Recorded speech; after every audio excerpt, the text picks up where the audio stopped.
Hello and welcome to the Daily Comic and Collectible, episode 490.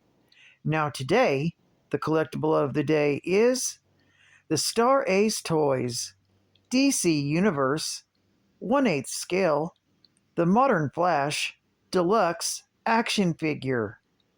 Directly to your house from DCTV is a soft goods deluxe figure of actor Grant Gustin as the Modern Flash, Barry Allen. From Star Ace Toys, the Flash collectible action figure features a 1/8 scale body, standing approximately 8.8 inches in height.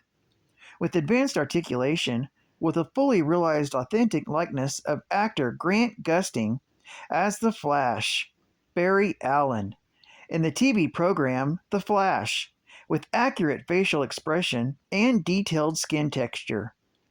Each head sculpt is specially hand-painted. The DC TV The Flash 1/8 scale deluxe action figure features a masked head, unmasked Barry Allen head, 5 interchangeable hands, Flash battlesuit, removable open cowl, red belt with lightning insignia, and boots, plus an assortment of special effects parts and figure stands with a waist clip for easy posing. Released in 2017 by Star Ace Toys. Now, the comic of the day is a Golden Age classic, All-Star Comics, Volume 1, Issue Number 3, with a cover date of December 1940. Unfortunately, I only have a facsimile that was released in November of 2023. This issue contains 12 separate titles, and I will be covering 5 in this episode. The First Meeting of the Justice Society of America, Interlude 2, Conclusion, The Flash, Wreck of the Sancta Joanna, and Hawkman, The Men Who Live in Fire, with story by Gardner Fox, art by Everett Hibbert and Sheldon Moldoff, and cover by Everett Hibbert. This story opens on November 22nd, 1940, when 8 superheroes gather together at a secret location for the first official meeting of the Justice Society of America. Johnny Thunder decides to crash the party, and with the unwitting aid of his magic thunderbolt, brings all of the heroes together much more quickly than they originally intended. Johnny suggests that they should each tell a tale of their most exciting adventure.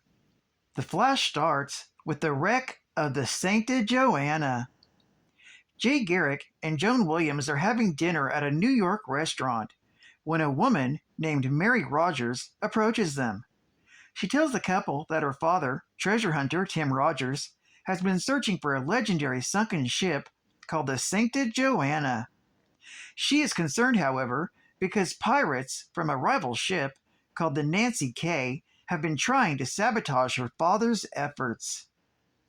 Jay sneaks off to change into the Flash and races for the Panama coast to investigate the scene. Streaking through the water like a torpedo, he manages to find the sunken ruins of the ship.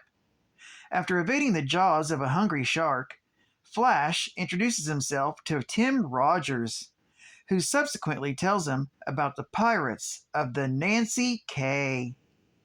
Flash swims after the Nancy K and uses his super speed as a makeshift propeller in order to steer the ship off course. Boarding the vessel, he races around the deck, confounding the efforts of the armed pirates. He then aims the Nancy K on a direct course for an iceberg. Returning to the Rogers ship, the Flash aids the man in securing the gold from the hull of the Sancta Joanna. Before the stories can continue, a telegram arrives from the FBI chief, asking a member of the JSA to discuss a matter of great importance. Hawkman nominates the Flash, as he can get there in a hurry and get back quickly to tell the rest of them what's going on. The second story today comes from Hawkman, titled The Men Who Could Live in Fire. Carter Hall and Shira Sanders attend a science expedition in New York. Shira learns about a strange volcanic phenomenon taking place on the island of Krakatoa. She decides to investigate the affair despite Carter's protests. Concerned that Shira may be placing herself in danger, he decides to follow her in the guise of Hawkman. When they arrive at Krakatoa, they discover that the interior of the volcano is populated with men, calling themselves fire ghosts. Hawkman knows that the alleged fire ghosts are coated with a strange material, which renders them invulnerable to the effects of the flames. The fire ghosts capture Hawkman and Shira and bring them deeper into the volcano to the lair of Mazda, the sorcerer. Mazda reveals that he's actually a scientist who has developed a force generator that harnesses pockets of hot steam from the volcano, transforming it into pure force. With the technology, Mazda plans on taking over the world. Suddenly, Hawkman breaks free and wrestles with Mazda the sorcerer. He flips him backwards into the magma pits, killing him instantly. Hawkman then brings Shira back to her hotel room, where the story ends. After a round of storytelling, the Flash returns to the Justice Society and finds out that the chief of the FBI wants to see them all at once, together, in Washington, D.C. They will then be told what is so urgent. The team, excited about their first mission, head to Washington, D.C. This story is continued in All-Star Comics, issue number 4. Geek Fact. This is considered a major Golden Age key, being the first team appearance of the Justice Society of America, the first superhero team in history, consisting of the Atom, Flash, Sandman, Spectre, Hawkman, Dr. Fate, Green Lantern, and Hourman. This issue is also the third appearance of the Atom. Bonus Geek Fact. The Flash vignette from this issue takes place earlier that same year in the summer of 1940. He appeared last in Flash Comics, Volume 1, issue number 13, and he appears next in All-Star Comics, issue number 4, with a cover date of April 1941. Another bonus geek fact. Hawkman possesses a weapon he called the Hammer of Thor. Thanks to a later retcon, his weapon is not actually the mythical Mjolnir of Norse legend. In All-Star Squadron, issue number 22, with a cover date of June 1983, it is revealed that the mallet was in fact a creation of a scientifically advanced elder race, long since vanished from the Earth. Advertising ad facts. Super prizes. Choose yours now. Boys and girls, here are super prizes for you. Or fine gifts for Mother and Dad. They're yours without a cent of cost. It's easy. Do like thousands of others have done. Get any prize here, or your choice from many others in our big prize sheet for selling only 40 Christmas packs at 10 cents each. Each pack contains 96 sparkling Christmas seals in brilliant colors. A bargain at 10 cents. When sold, return the money and choose your prize. It's sent at once. Send coupon today for Christmas packs and big prize sheet showing over 40 prizes to choose from. Send no money now. We trust you. Hold the good old days. After selling one order, you can choose from Superman's Crypto Ray Gun. Shows Superman in action.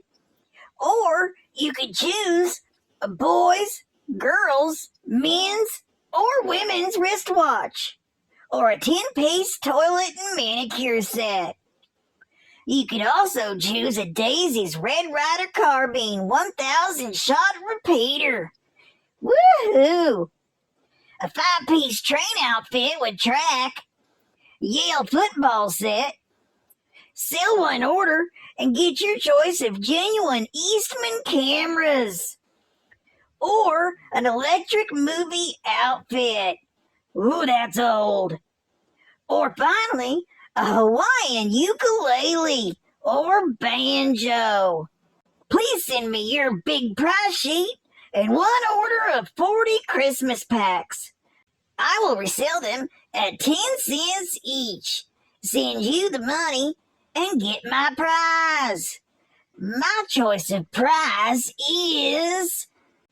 We interrupt this ad to thank the millions of boys and girls for their very wonderful reception you gave All-Star Comics Quarterly number 1 and number 2, both of which were complete sellouts. We hope you've enjoyed reading this issue of All-Star Comics as much as we've enjoyed getting it out to you. And we know that this issue will be a sellout too. As a result, in the very near future, we're going to turn All-Star Comics into a bi-monthly instead of a quarterly. That is, it will come out every 2 months instead of every 3 months. So watch for the announcement of the next issue, which will appear in the February issues of Flash Comics, All-American Comics, More Fun Comics, and Adventure Comics, which will soon be on sale. In the next issue of All-Star Comics, you will follow the adventures of all your favorite characters, pictured on this page in one big episode, in which they work hand in hand with the chief of the FBI in Washington. And we know you will get even a greater kick out of the next issue than you got out of this one. From the editors of All-Star Comics. And final geek fact. I know some of you are thinking, where's the rest of the team? Well, the Atom makes reference to the fact that Batman, Robin, and Superman were invited to the meeting as well, but were unable to attend because they were busy patrolling the cities. This scene indicates that all three were considered founding members of the Justice Society. Superman and Batman will team up with their fellow Justice Society of America members in a Hop Harrigan text story featured in All-Star Comics, issue number 8, from January of 1942. Robin will not become an official member of the Justice Society of America until well into his adulthood. Well, I'd like to thank you for joining me for another Daily Comic and Collectible, and I hope to see you again tomorrow. This is Catban Comics Man, and I'll catch you on the flip. Over and out.